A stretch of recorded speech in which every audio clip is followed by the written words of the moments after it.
Badai Pasir, cerpen Sani B. Kuncoro, penutur Ita Siregar. Sebuah bandara di Middle East. Entah tengah hari ataukah menjelang sore, tak mudah kau terka. Arloji di tangan dan penunjuk waktu di ponsel menandakan waktu yang sedang tak akurat dengan posisimu saat ini. Telah jauh kau melintas batas geografi persamaan waktu, ribuan kilometer dari titik awal berangkatmu, sehingga pedoman waktunya tak lagi berlaku bagi posisimu kini.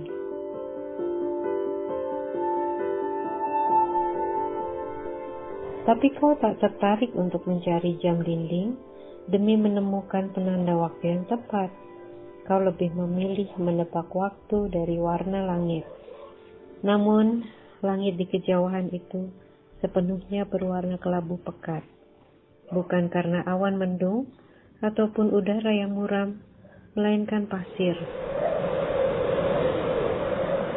Badai pasir, demikianlah mereka menamakannya. Sepenuhnya pasir bergulung-gulung bertebangan memenuhi udara, tak memberimu penanda yang memadai untuk menebak waktu. Kau mengeluh sebentar, merasa lelah. Ada yang berat pada tarikan nafasmu. Tentu saja kau lelah. Siapa yang kebal terhadap rasa lelah setelah perjalanan yang mengharuskan duduk di kabin ekonomi lebih dari 8 jam? Bahkan itu barulah separuhnya. Masih harus ditempuh lagi ribuan kilometer tersisa menuju belahan bumi utara. Benarkah lelahmu semata karena perjalanan? Lalu kau menarik nafas. Ternyata aliran oksigen segar tak juga melegakanmu. Kau beralih pada secangkir coklat hangat di meja. Rasa manis dan pahit samar yang legit melumuri lidah, melekatkan kelezatan coklat yang khas.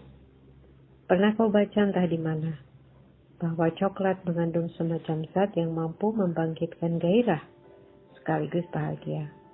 Tapi kini alih-alih bahagia yang terpicu, cairan itu justru membangkitkan ingatan tentang asal muasal lelahmu yang sebenarnya.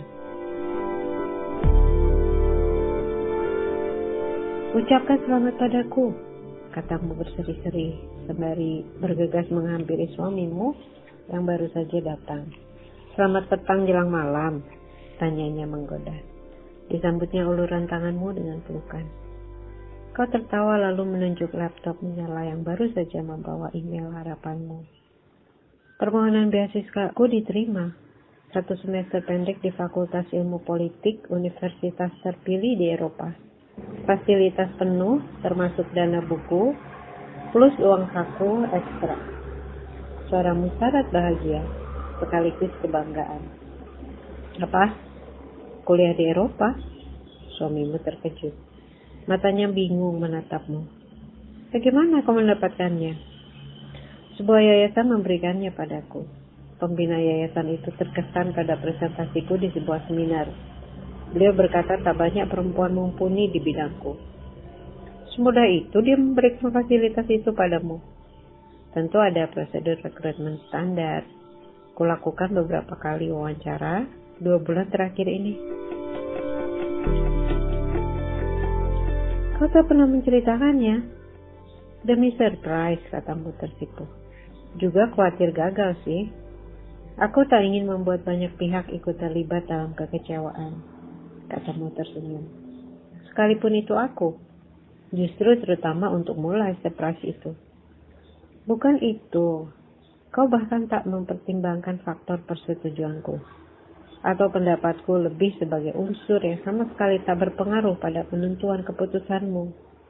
Nada suamimu rendah, sepasang matanya tajam menatap, memberimu sorot mata penuh tuduhan. Kini kau yang terkejut. Tidak, bukan begitu, sanggahmu. Sungguh ini demi surprise. Aku tak pernah berpikir bahwa kau akan menolak. Karena bukankah kau selalu setuju dalam banyak hal yang kulakukan selama ini? Apalagi ini hanya 1 semester. Hanya sebentar. Berangkat bulan depan dan akan selesai pas akhir tahun. Kurencanakan kau menjemputku dan kita merayakan pergantian tahun baru di sana. Bukankah itu akan menjadi surprise yang hebat? Demi hebatnya surprise-mu, kau tega membuatku merana kesepian 1 semester. Mata suamimu membesar dengan gerak yang lucu, mencairkan rasa terkejut yang sempat menyudutkanmu. Hanya 1, dan kuberikan seluruh semester hidupku padamu. Kau merayu. Baiklah, oke. Suamimu tertawa. Dikacaunya rambut ikalmu. Tapi mengapa memilih politik?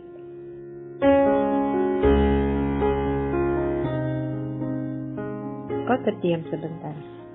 Bukan karena pertanyaan itu membuatmu berpikir berulang-ulang, melainkan karena justru telah tersimpan lama di dalam benak. Sebenarnya karena sedang kupertimbangkan untuk menjadi calon anggota legislatif. Astaga, dengar desis suaramu pada detik berikutnya. Seketika lengannya melepaskan pelukanmu. Kau bercanda. Kepalamu menggeleng. Sebuah gerak yang menjadikan semacam harapan ambiar dan berserak di sekitar kakinya. Mengapa? Mengapa tidak? Kau balik bertanya. Kuota kursi parlemen perempuan belum terpenuhi. Terlalu sedikit caleg memenuhi syarat. Pembina yayasan itu adalah tokoh partai. Dia mengatakan bahwa kualifikasiku melebihi ekspektasi yang diharapkan. Mereka yakin bahwa aku layak menjadi harapan baru bagi para konstituen. Sepasang mata menatapmu dengan tercengang, sekaligus membawa sebaris pertanyaan yang gaduh, tapi tak menjadikan semangatmu surut. Kurasa aku tak ingin melewatkan peluang itu, karena menyadari bahwa tak kumiliki pengalaman politik yang memadai, maka mereka setuju membiayai pengajuan proposal beasiswa itu demi membekaliku ilmu politik yang sepadan. Tenang kalimatmu, rapi tertata, demi menenangkan barisan pertanyaan yang gaduh berdesakan itu. Apa yang kau cari? Bagi suamimu bertanya.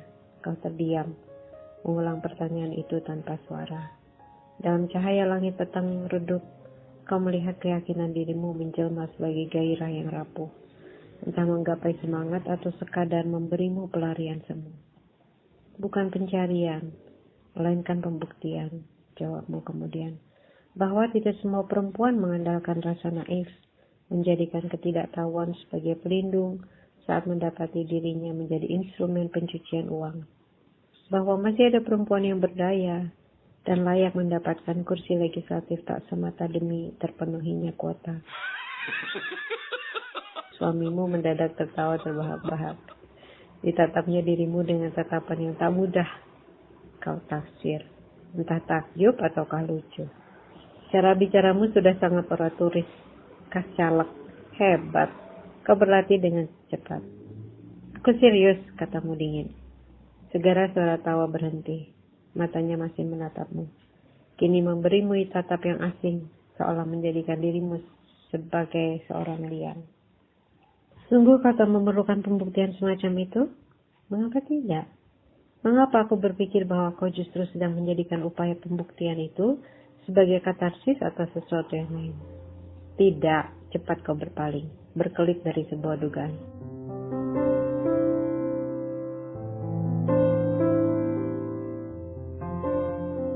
Pilihanmu itu bukanlah dirimu yang sebenarnya. Setiap orang bisa berubah tanpa perlu pemberitahuan. Sergahmu pendek tanpa bermaksud bercanda. Kau sungguh tidak tahu apa yang kau pilih. Suara suamimu sangat serius, menatapmu tajam dan lurus. Pilihanmu untuk memilih studi ilmu politik yang kau kira akan membekali, justru menunjukkan betapa naif dirimu. Kau tahu, bila itu yang kau perlukan, tak perlu studi melintas benua sejauh itu, atau kemanapun. Kau hanya perlu kursus singkat pada pensiunan pejabat seperti yang dilakukan politikus pemula itu. Kau meradang, seolah tertampar oleh fakta yang tak teringkari. Kau adalah perempuan cerdas, tapi di panggung itu, kau akan mendapati dirimu sebagai pelakon yang frustasi. Rahangmu mengeras dengan bibir terkatup. Hening sebentar. Sungguh kau tak memerlukan kursi apapun untuk pembuktian yang tak perlu. Jangan melakukannya, suamimu tampak berseru. sepotong kalimat yang kau tafsir dengan gamang. Apakah permohonan? Ataukah perintah? Apakah kau sedang mengambil keputusan untuk diriku? Kau dengan nada sengit pada suaramu. Itulah pertanda gugatan saat nalurimu mengatakan bahwa dia sedang menghadapkanmu pada batasan. Ya, kalau kau ingin menganggapnya demikian. Tapi aku lebih ingin menghindarkanmu dari labirin pembuktian yang konyol. Alangkah heroiknya, serumu sarkas. Marahmu terpicu, lengkap dengan dorongan untuk menyerang balik. Atau justru merasa terancam karena posisi baruku nanti akan menjadi ancaman pada eksistensimu. Mata suamimu menyala, menyemburkan amarah ketersinggungan yang berpijar sebagai bara. Dalam dirimu, nyala yang sama meletup dan tak memberimu hasrat untuk meredup. Badai belum berhenti. Bandara beratap kaca lengkung itu masih tak menampakkan langit, melainkan warna yang sepenuhnya kelabu. Tak ada apapun yang terlihat selain butiran pasir yang memenuhi udara. Kesuraman seperti itu makin membuatmu kesepian dan tak berdaya. Mendadak kau dengar sebuah seruan yang tak asing. Aduh, ya ampun. Bersamaan dengan itu, seseorang terhuyung dan nyaris jatuh oleh karena tersandung sesuatu pada kakinya. Refleks kau menoleh. Seruan semacam itu sangat biasa, bahkan terucap olehmu sendiri dalam hitungan yang tak terbilang. Namun saat mendengarnya kini, di negara yang asing ini, menjadikannya sangat melegakan. Seseorang itu berhasil menyelamatkan bungkusan kebabnya, tapi botol air mineralnya jatuh dan menggelinding menuju pada arahmu. Sigap kau memungutnya. Hati-hati, katamu mengelurkan botol padanya. Terima kasih. Dari Indonesia. Syukurlah. Perempuan muda itu tampak sangat lega. Dalam senyum ia menatapmu menyiratkan terima kasih. Kau mengangguk dan mempersilakannya duduk semeja. Tawaran yang disambutnya dengan antusias.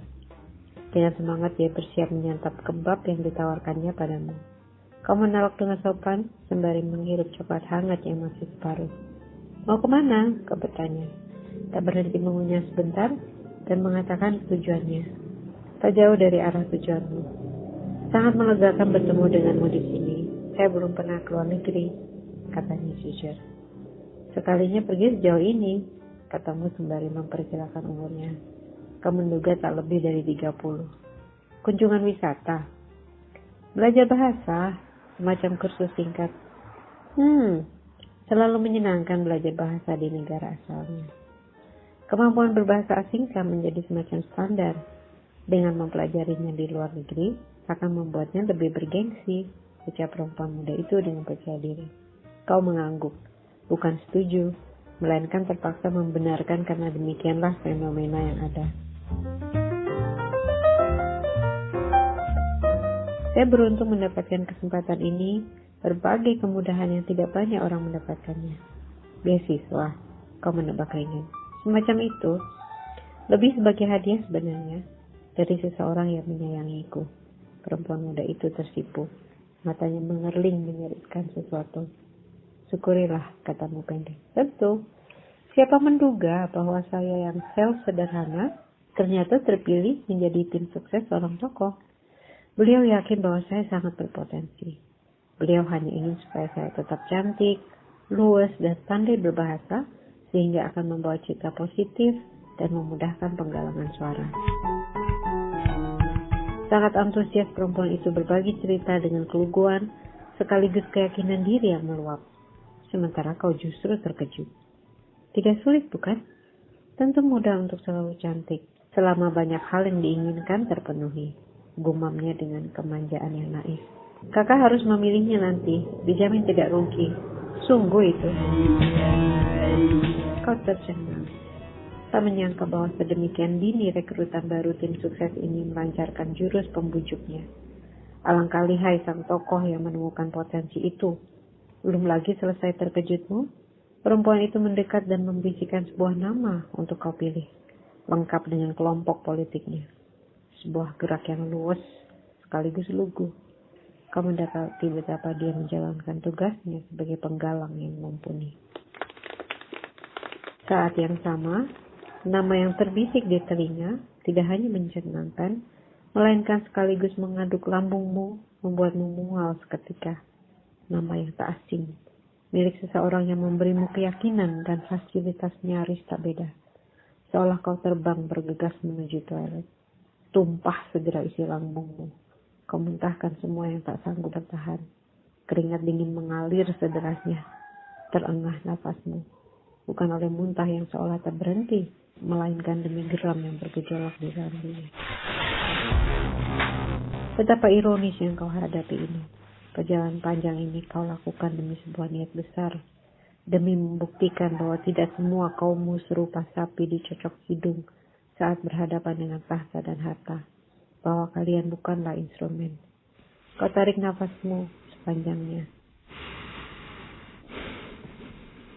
Dinding kaca memperlihatkan sekumpulan partikel pasir berterbangan memecah udara. Badai itu bagi semua orang adalah penghadang perjalanan. Namun bagimu badai yang sama memberimu kesempatan menemukan sesuatu. Bahwa ternyata kau adalah salah satu dari sapi itu. Di luar sana, badai pasir belum berhenti.